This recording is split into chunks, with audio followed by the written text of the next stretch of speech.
किसान जो था वो भैंसों को लेकर के जा रहा था। आचार्य शंकर ने अपने शिष्यों से पूछा कि एक बात बताओ बेटा, कि किसान भैंसों को ले जा रहा है कि भैंस किसान को ले जा रहे हैं? उन्होंने कहा कि साहब कैसा सवाल है, किसान ही भैंसों को ले जा रहा है।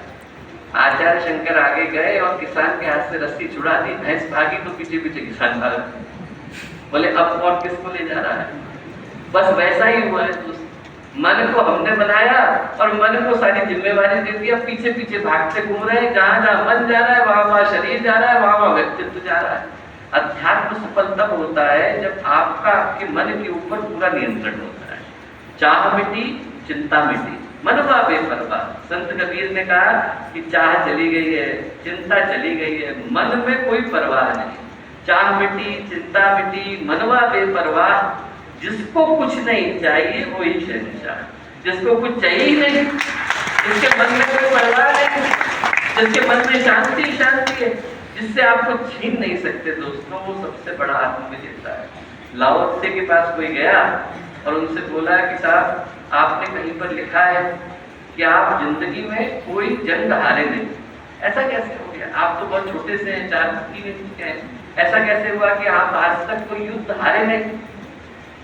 लाओ से बोले मैं इसलिए नहीं हारा क्योंकि मैं किसी जंग को जीतना नहीं चाहता था। जो जीतना ही नहीं चाहेगा उससे आप जीतोगे क्या? जैसे ही व्यक्ति के पास ये भाव आया कि मुझे किसी और के ऊपर नहीं, अपने ऊपर ही विजय करने की आवश्यकता है, वैसे ही मन थमता है दोस्तों, और जिंदगी के असली अध्यात्म की शुरुआत होती है।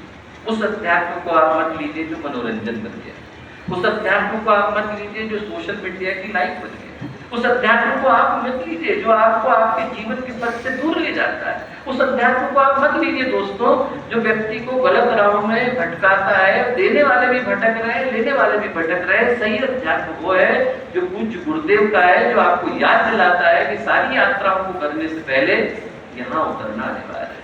जिसने अपने को जाना और मन को थामा, उसके जीवन में सारी संभावनाएं उदय हो पाती है। ये करने के बाद क्या करने की आवश्यकता है? ये करने के बाद दोस्तों हमारे और गुरु के बीच, हमारे और भगवान के बीच, हमारे और हमारे जीवन की संभावनाओं के बीच में एक ही बाधा है और उसका नाम है अहंकार।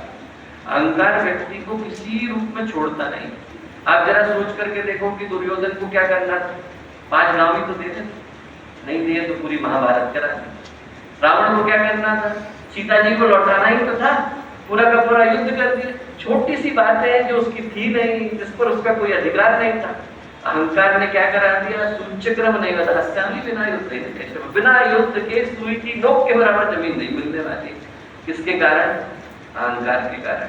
अंजड़ का पेड़ होता है, उसके कारण आसपास के सारे पेड़ उखड़ जाते हैं और वो खुद को कल्पवृक्ष समझता है कि साहब मैं ही हूं यहाँ अकेला, मेरे अलावा कोई नहीं। व्यक्ति ये भूल ही जाता है कि जब वो अहंकार में है तो उसके अहंकार के कारण उसने दूसरों को भगा दिया, पर वो खुद को ये सोचता है कि अब मैं अकेला ही रह गया। हमारे और हमारे भगवान के बीच में, हमारे और हमारे गुरु के बीच में जो सबसे बड़ी बाधा है दोस्तों, अहंकार है। गायत्री जयंती के पावन अवसर पर यही प्रार्थना करें कि हमारा अब कुछ है ही नहीं, शेष ही नहीं रह गया। शरीर पर अधिकार नहीं, मन पर अधिकार नहीं, हम बांसुरी बन गए। आपको जो लगे वो राग हमारे मन से छेड़िए।